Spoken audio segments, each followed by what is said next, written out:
Fala pessoal, aula 11, então já passamos da metade do nosso curso, né? Agora estamos entrando numa temática mais específica e talvez muitos tenham visto essa aula de cinemática e tenham, né, pulado direto na aula 11 do curso. Não tem problema nenhum, né? Ótimo. Só que eu recomendo para vocês, né, que assistam o curso desde o início, né? Esse é o curso introdutório, então eu apresentei alguns conceitos nas aulas anteriores que já estão agora sendo utilizados, né? Então vale a pena dar uma conferida em tudo, só uma dica que eu estou dando. E todo esse material está disponível aqui no nosso canal, vocês já sabem, né? Espero que vocês estejam inscritos para dar uma força aí pro canal, né? E também que estejam acessando o material suplementar que está disponível no site aí do slide, também na descrição de todos os vídeos, né? Então lá a gente separou algumas coisas legais que podem complementar esse estudo de vocês, certo? Então, a aula de hoje, vamos falar de cinemática linear. Temos alguns objetivos, né? O objetivo de conceituar cinemática, conhecer algumas ferramentas para avaliação cinemática linear, então lembre, linear translações, né? E conhecer algumas variáveis aplicadas ao estudo do movimento humano, certo? Então, vamos lá. Primeira coisa é o conceito de cinemática. Então, a cinemática ela é aquela área da mecânica que descreve os parâmetros espaciais e temporais do movimento. Então, nós vamos falar ainda de forças, né? As forças vão ser assunto lá da cinética mais adiante. Hoje a gente vai falar assim, o corpo se mexeu. Agora, para onde é que ele foi? Quão rápido que ele foi? Como que ele mudou de posição? É mais ou menos isso que a cinemática linear vai trazer para vocês. Então, como a gente vai tratar muito de descrever o movimento, eu vou precisar ter um padrão de referência. Então, para mim fazer uma descrição, eu tenho que ter um norte, né? Eu tenho que ter uma referência que vai me ajudar a dizer se aquilo está maior, menor, acima, abaixo, enfim, né? Então, na cinemática linear, um padrão, um sistema de referência muito utilizado é o plano cartesiano. Então, a maioria dos equipamentos que medem movimento, né, que medem mudança de posição, de alguma forma, eles vão estar usando o plano cartesiano, né? Então, o plano cartesiano, ele me permite definir alguns parâmetros interessantes. Vamos lá, vamos explicar aqui com mais detalhes. Então, vamos lá. Primeiro, o que é um plano, né? O plano é a combinação de dois eixos. Então, vamos chamar esses eixos de dimensões, né? Então, aqui eu tenho um eixo X. Esse eixo X é uma dimensão. Aqui eu tenho um eixo Y. Esse eixo Y é outra dimensão. Então, quando eu combino o X e Y, quando eu combino essas duas dimensões, eu tenho um plano X e Y. Quer dizer o quê? Que se eu tiver um objeto posicionado por aqui, eu consigo observar o deslocamento dele para um lado e para o outro, a partir da dimensão X, e para cima e para baixo, a partir da dimensão Y. O que eu não consigo? Eu não consigo definir se esse objeto está vindo para frente ou para trás, entendeu? Isso eu não consigo fazer com uma avaliação bidimensional. Eu já vou falar mais disso no futuro. No futuro que eu digo logo, né? Hoje ainda. Então vamos lá, vamos pegar um ponto aqui de ilustração. Então esse ponto, que poderia ser uma pessoa representada pelo seu centro de massa, ele tem uma posição inicial. Você já consegue definir onde é que é a posição inicial dela? Então olha só, posição inicial tem uma coordenada em X e tem uma coordenada em Y. Qual é a posição inicial? 3 para X, 4 para Y, certo? E esse objeto se desloca. Ele se desloca e ele chega numa outra posição. Essa posição também tem uma coordenada para X e tem uma coordenada para Y, que é a coordenada 27 em X e 15 em Y. Então aqui eu já tenho um parâmetro cinemático, eu tenho a mudança de posição. Agora, quanto será que ele se deslocou? O deslocamento é a linha reta, né, entre a posição final e inicial. Tá aqui. Quanto que é? Ah, ele saiu de 4 e foi... Ah, não posso olhar aqui direto. Por quê? Porque ele andou na diagonal. Não é uma situação ortogonal. Como é que eu faço então? Bom, vou usar o triângulo retângulo. Então, olha só, eu falei para vocês que o triângulo retângulo era importante em biomecânica, né? Ele tá toda hora ele aparece. Então, olha só, eu tenho aqui o deslocamento dele na horizontal. E eu tenho aqui o deslocamento dele na vertical.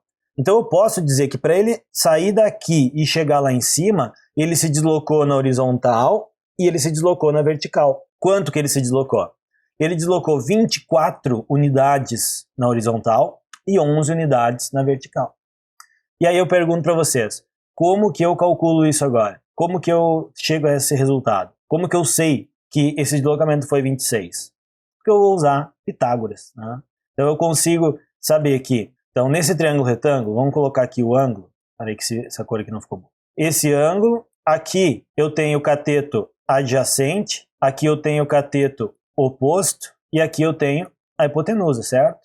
Então vocês lembram Pitágoras, né? Pitágoras diz que o quadrado da hipotenusa é igual à soma dos quadrados dos catetos. Então, pessoal, quando vocês estão usando um sistema de cinemetria, com câmeras, por exemplo, usando um software como o Kinovea ou um software comercial, vocês vão ter essa informação de deslocamento aqui, vocês vão saber esse 26. Mas muitas vezes, numa avaliação 2D, o que foi utilizado para definir essa posição foi Pitágoras, porque eu tenho uma posição inicial, eu me desloco a uma posição final. Aqui eu tenho, então, um deslocamento em X, um deslocamento em Y. Aí eu estou daqui e eu venho para cá. Aí o que acontece? Aqui eu tenho só um deslocamento em X, né? Eu não tenho deslocamento em Y. Então, beleza, eu vou somar aqui o quanto que ele se deslocou em X. Aí eu saio daqui e venho para cá. Daí o que aconteceu? De novo, eu tenho um deslocamento em Y e eu tenho um deslocamento em X. Então, como que essa linha contínua está sendo calculada? Aqui foi por Pitágoras e aqui também foi por Pitágoras. A diferença é que o software ele vai conseguir fazer isso de maneira muito rápida, né? Eu não vou perder tempo, não tem que ficar calculando na calculadora, mas ele vai nos dar a informação. E a partir disso, então, eu vou saber qual é a posição. Por que eu vou saber a posição? Porque eu tenho um sistema de coordenadas que tem um referencial 0, 0, onde tudo começa. E vou saber como que ele se deslocou no tempo.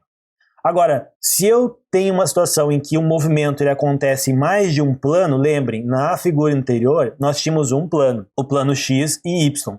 Agora, imagina o seguinte, aqui, quando o meu quadril faz a flexão e extensão, então para posicionar aqui está o quadril, aqui está o joelho, aqui está o tornozelo, certo?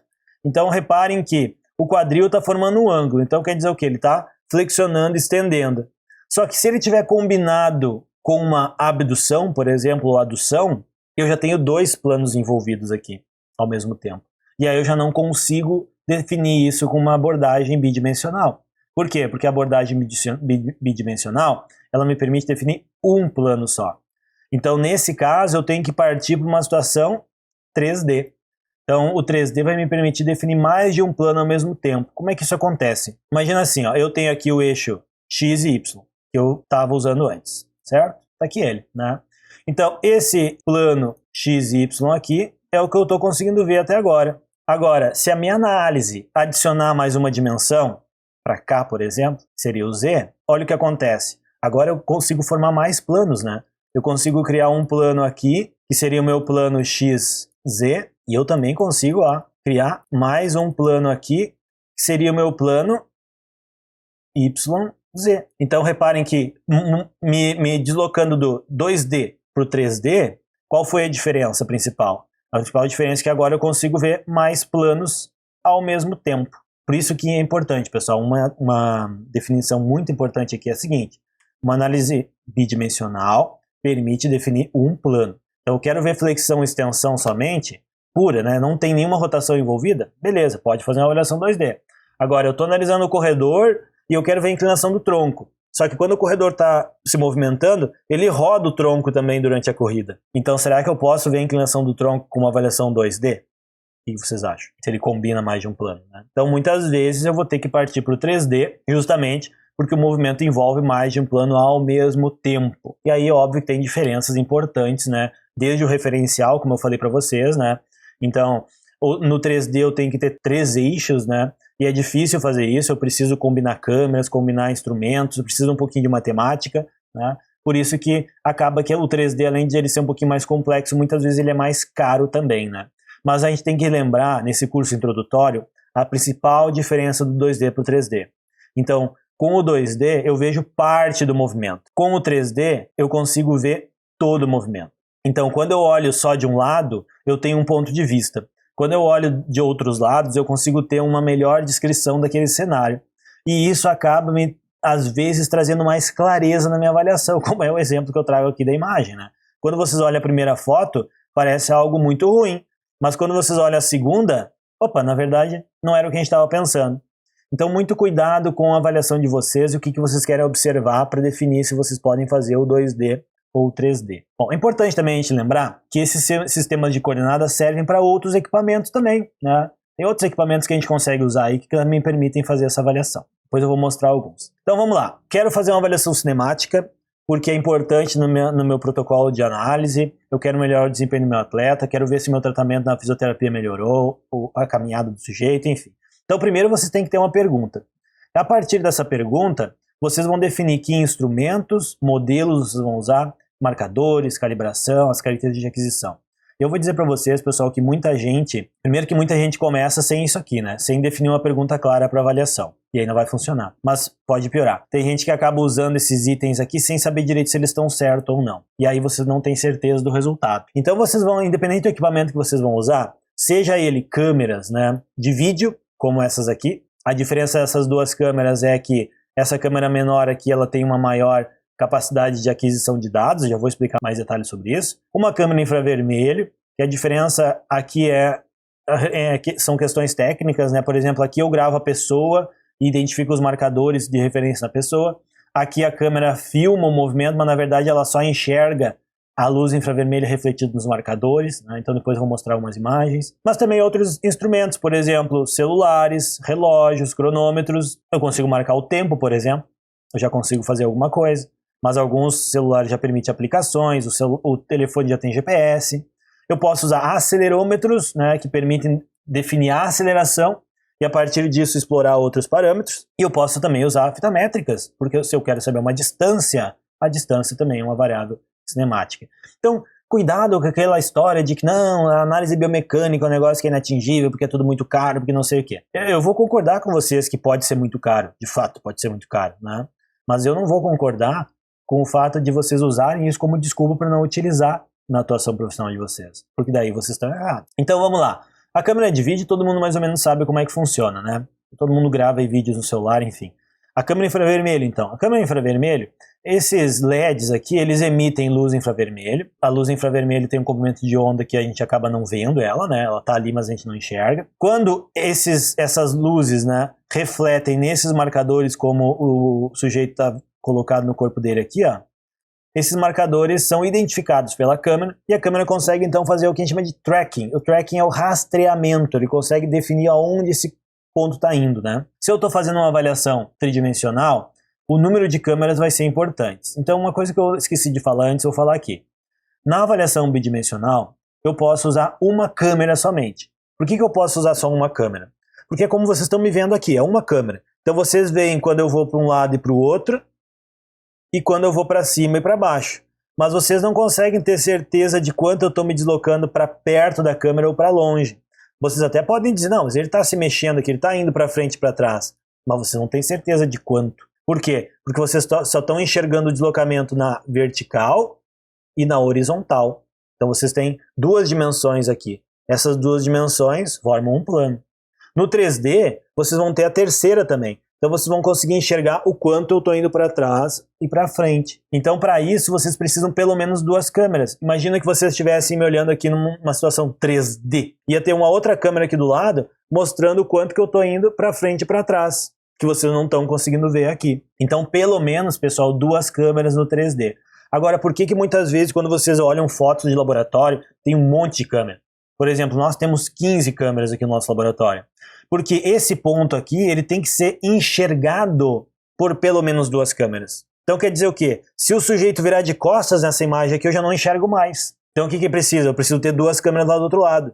Já são 4. Quando ele está rodando, vai ter um momento em que nem a câmera de lá e nenhuma das câmeras enxerga. Mas eu tenho que ter uma do lado dele aqui.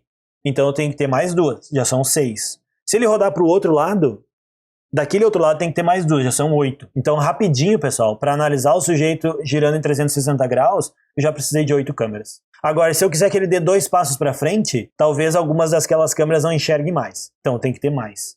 Enfim, o objetivo é que essas câmeras sejam posicionadas de forma a aumentar o volume de movimento, a área que eu consigo medir ele, certo? Agora, existem soluções de custo mais baixo, como, por exemplo, usar avaliações em esteira, né, ou numa área um pouquinho menor, que permite, com um número reduzido de câmeras, ter essas informações. Porque a gente sabe, quanto mais câmeras, mais caro vai ser, né? O importante também é saber que isso pode, de alguma maneira, influenciar a reprodutibilidade a nível de erro das medidas. Então, a gente precisa, de fato, estar sabendo o que está fazendo quando estiver organizando uma avaliação desse tipo. Vocês vão usar marcadores, por quê? Porque como eu quero monitorar, Se eu tiver uma referência que seja mais fácil de identificar, melhor. Então esses marcadores aqui, eles são bolinhas, né, recobertas com fita reflexiva. Por que são bolas, né? Por que não pode ser colado na pele um pedaço de fita? Porque a bolinha, ela reflete em todos os lados. Então quando o sujeito se mexer, a câmera enxerga por mais tempo aquele marcador do que se fosse uma fita colada na pele, certo? E aí, numa situação tridimensional, esses marcadores aqui vão ser usados para fazer a reconstrução do movimento com base em um modelo.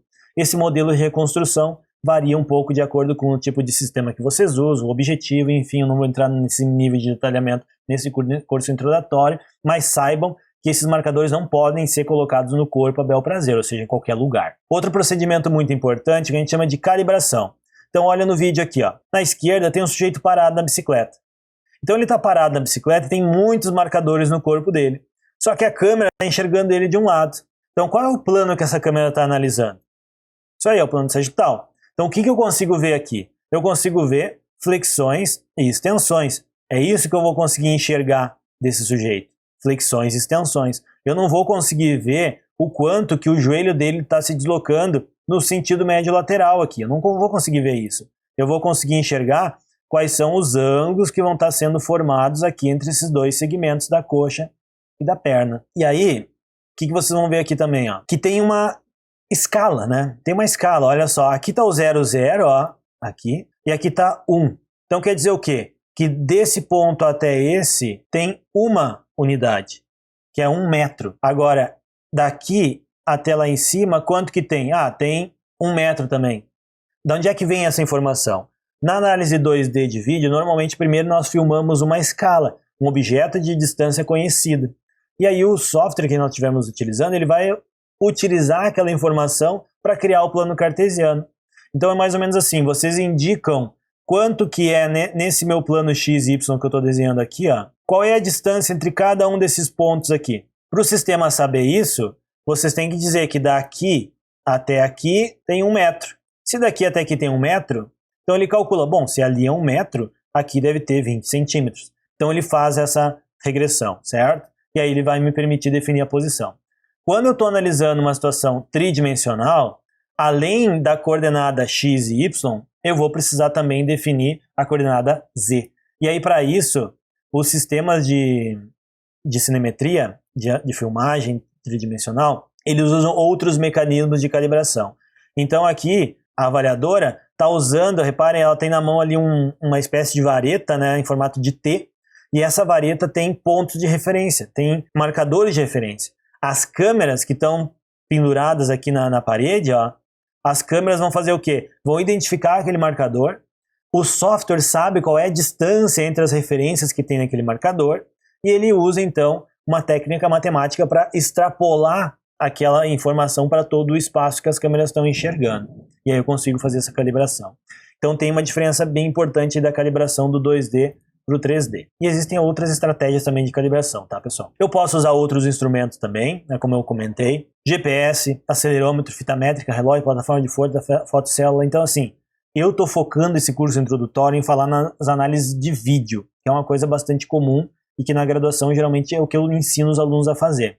Mas existem outras ferramentas também que vocês podem ir aprendendo um pouquinho mais adiante. Então, para mim gravar essa informação, então, seja ela 2D ou 3D agora, eu preciso definir uma taxa de amostragem. Então, quando eu vou filmar o movimento, eu tenho que identificar quantas fotos por segundo aquele movimento está sendo gravado. E por que isso é importante? Se vocês tiverem um movimento muito rápido e estiverem observando ele com uma velocidade de gravação baixa, vocês vão perder informação. Então, imagina o seguinte, vocês estão analisando o sujeito correndo na esteira, certo? E aí vocês sabem, né, que no momento que ele toca o calcanhar no solo, é um momento muito importante, porque é a hora onde acontece o impacto. Então vocês querem saber qual era a velocidade do sujeito, qual era o ângulo, qual era a posição, enfim, naquele instante.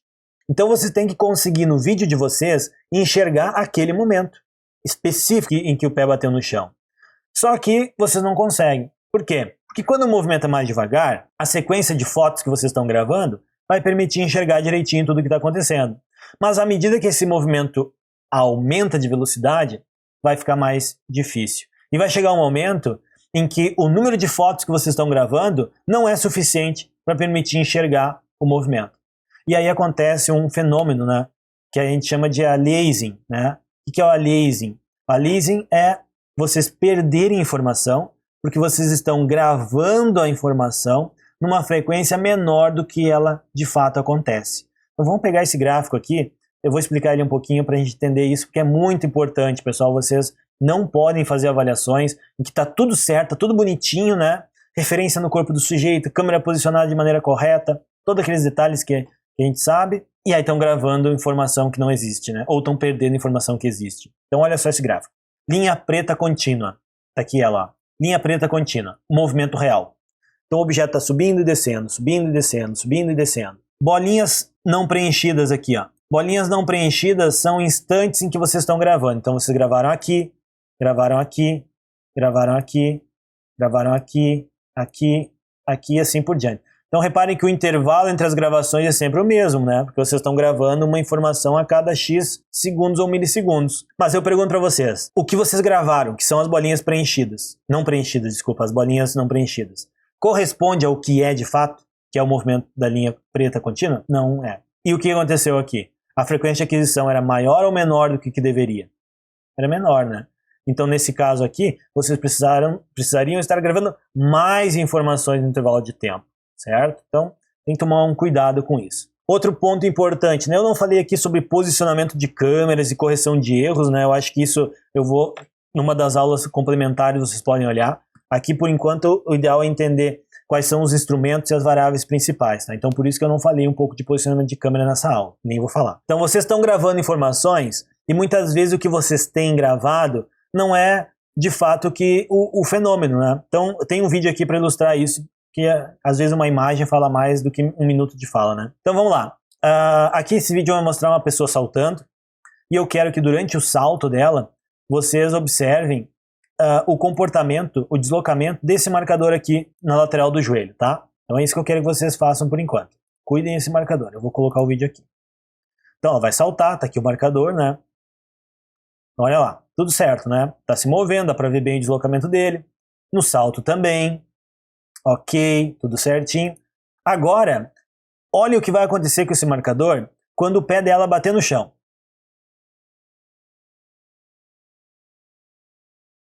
Deu para ver no vídeo que esse marcador, ele estava se deslocando tudo bem, né? Ela subiu e desceu. Quando ela desceu, quando o pé dela bateu no chão, esse marcador fez assim, ó.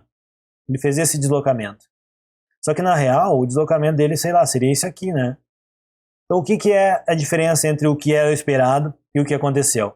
O movimento da pele, né? Então o movimento da pele fez com que aquele marcador vibrasse demais. E aí acontece o problema. Acontece o seguinte, ó. Eu tenho aqui a linha tracejadinha, essas linhas tracejadas aqui, tá aqui elas, ó.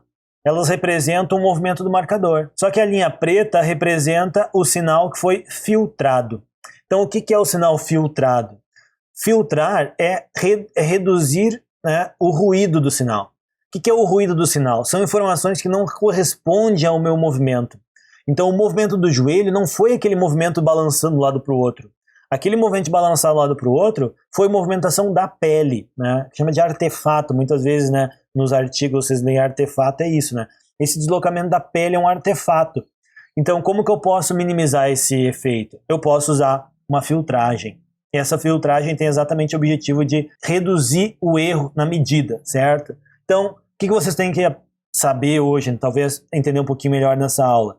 Que eu uso a filtragem com esse objetivo. Agora, qual é o filtro, né? Como que é? Se vocês tiverem interesse nisso, eu acho que é bem interessante, vocês podem conferir uma outra playlist que tem aqui no nosso canal sobre um curso de processamento de sinais.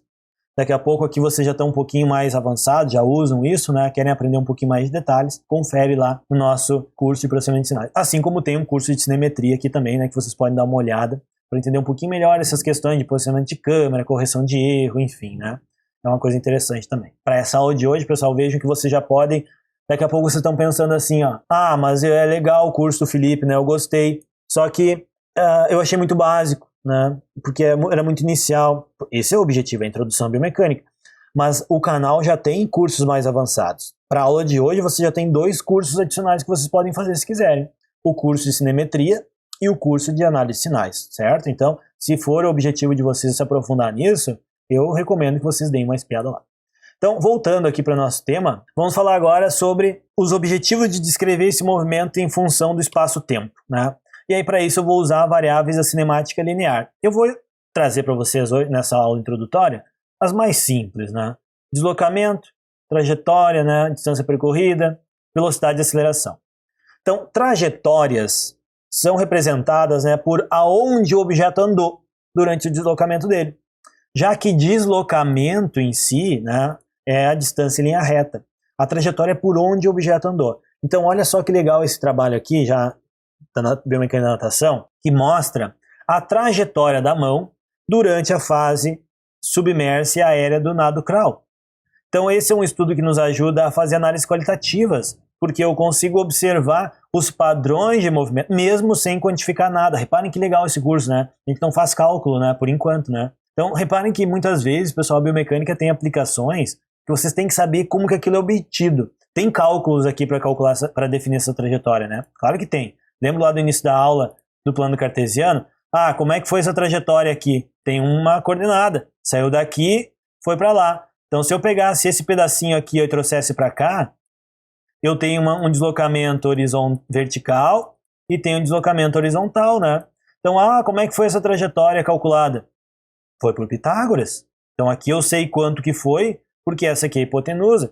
Depois, ele fez mais um pedacinho aqui. Então, ele veio para cá, depois veio para cá, depois veio para cá. Então, aqui também, ó, aqui tem um triângulo retângulo, aqui teve linha reta, aqui tem outro triângulo retângulo.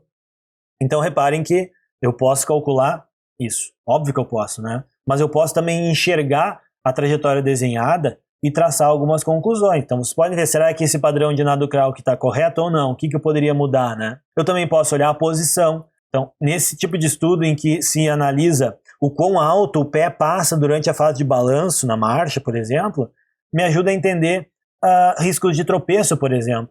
Então, olha só, qual era a altura que o ponto do pé passou? Qual era a altura que o calcanhar se deslocou? Qual era o ângulo? Opa, ângulo não é hoje ainda. Vamos falar só de deslocamento por enquanto. Então, vamos pegar essa variável que chama de toe clearance, né? Toe clearance, ou a elevação do pé. Quanto mais próximo do solo a ponto do pé passar durante essa fase do balanço aqui, pode ser que o risco de tropeçar esteja aumentado, se tiver uma irregularidade no solo, por exemplo. Então, eu posso quantificar isso. Por qual parâmetro? Pelo deslocamento. Posição final menos posição inicial. Então, esse tipo de análise da toe clearance, muitas vezes uma análise 2D me permite estimar. Porque o 2D está aqui, ó, me permite saber o quanto que estava subindo e descendo o pé e quanto que ele estava deslocando na horizontal, certo? Eu também posso ir adiante, analisando esse deslocamento e a partir dele obtendo outros parâmetros. Então aqui nós já calculamos esse deslocamento lá no início da aula, né? Olha só, o ponto é a trajetória de A até B, né? Então no A era a coordenada 2 e 1, no B era a coordenada 7 e 7. Vocês podem agora fazer o seguinte, vocês podem calcular isso. Se vocês não lembrarem, volta lá no início do vídeo e espia como é que foi, né? Porque aqui vocês vão usar Pitágoras. Vocês vão calcular qual foi o deslocamento na horizontal e vocês vão ter um cateto. Vocês vão calcular o deslocamento na vertical e vão ter o outro cateto. E aí, pronto, a mágica está feita. Usa Pitágoras e calcula esse deslocamento. Não é complicado. Dá para fazer no Excel um sistema de análise de movimento se vocês tiverem interesse, né? Depois a velocidade. A velocidade é o quê? É a variação, né? Lembra, né, da fórmula da velocidade? Qual é que é? É o delta S, né, que é a variação na posição, dividido pelo delta T. Só que é interessante, isso aqui, pessoal, velocidade, por favor, né? Todo mundo mais ou menos sabe o que é. Agora, é importante a gente identificar a diferença entre velocidade instantânea e média e as aplicações, né? Então, olha só, imagina os 100 metros rasos. Como que é a velocidade ao longo dos 100 metros rasos? Então, aqui no eixo X é a distância, tá? De 0 a 100 metros. No eixo Y aqui, eu tenho a velocidade, certo? Então, se vocês olharem um gráfico de velocidade numa prova de 100 metros, ela é mais ou menos assim, né? Ou talvez, deixa eu fazer uma outra cor aqui, ou talvez assim. Então, olha só. Se vocês calcularem a velocidade média nesses dois gráficos aqui dos 100 metros rasos, vocês acham que teria muita diferença? Vocês acham que teria muita diferença pegar 100 metros dividido pelo tempo do Bolt na foto, né? 9,58. Vocês concordam comigo que se vocês dividirem 100 metros por 9,58, vocês estão dividindo a distância pelo tempo e tendo a velocidade média? Certo. Agora pega do segundo colocado. 100 metros dividido por 9,56. Vamos dizer que o segundo colocado passou para 9,56. Vocês acham que a média, dividindo 100 por 9,58 e dividindo 100 por 9,56, vai ser muito diferente? A média não vai ser muito diferente, pessoal. A média vai ser muito parecida. Nesse caso dos 100 metros rasos, o que é muito mais importante? É saber como que a velocidade se comportou a cada 10 metros, por exemplo, a cada 5 metros, a cada 1 metro, para que eu consiga construir essa curva ao longo do tempo. E identificar que esse sujeito manteve a velocidade por mais tempo, enquanto esse estava perdendo velocidade. E foi isso que fez um ganhar, o outro perder. É mostrar que esse sujeito ele acelerou mais ou menos até os 60 metros, 50, 60 metros aqui. E esse sujeito conseguiu acelerar até os 30, 40 metros somente. E eu só consigo isso com a velocidade instantânea. Agora na maratona. Na maratona, se vocês pegarem os 42 quilômetros e olharem, tem alguns artigos, pessoal, bem interessantes no material complementar sobre isso, tá? Mostrando qual é o comportamento da velocidade ao longo de uma maratona. E vocês vão ver que a velocidade ao longo da maratona, ela é mais ou menos assim, ó. Ela meio que se mantém ao longo da maratona. Ela não muda muito.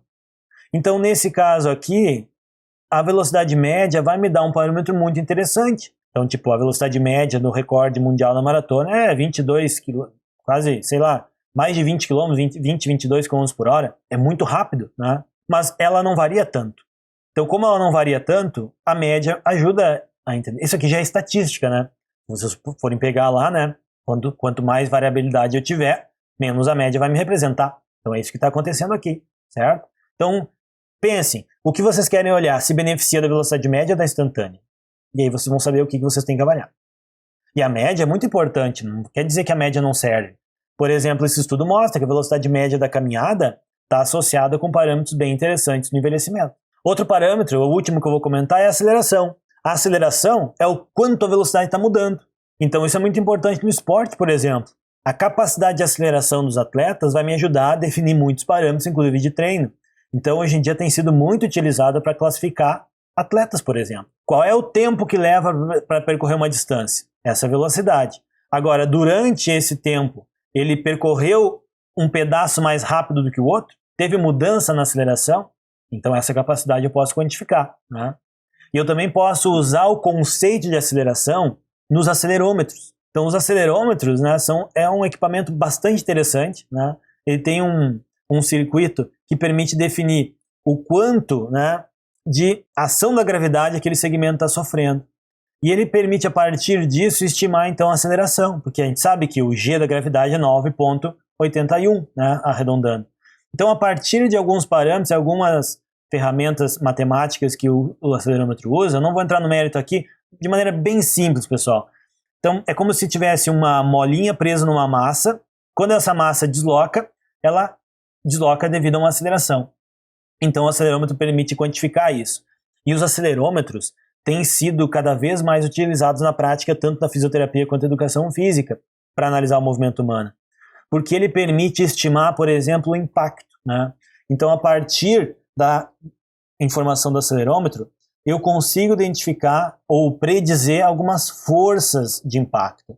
E aí isso tem sido muito útil, porque é um equipamento bem mais barato, e é um equipamento que permite que eu possa utilizar ele no campo, né? E, enfim, usar como feedback, quantificar parâmetros, enfim, tem muitas aplicações dos acelerômetros. Talvez alguns colegas que estão assistindo aqui poderiam pensar, eu também posso, a partir do acelerômetro, estimar a posição. Também posso, né? Eu faço o inverso, né? Então eu posso ter a posição, e da posição eu obtenho a velocidade pelas derivadas, né? Depois eu obtenho a aceleração. Mas eu posso fazer também as integrais e voltar, né? E a partir da aceleração ter a velocidade, a partir da velocidade ter o deslocamento. Não é tema para uma aula introdutória os acelerômetros, mas eles são instrumentos que cada vez mais vão estar aparecendo no nosso dia a dia profissional e recomendo vocês conhecerem um pouquinho. Então essas foram as referências principais para falar um pouco desse sistema de cinemática linear. Espero que vocês tenham aproveitado. Foi uma aula pouquinho mais pesada, mas tenho certeza que lembrou você de alguns conceitos e também já deixou dúvidas para alguns temas específicos.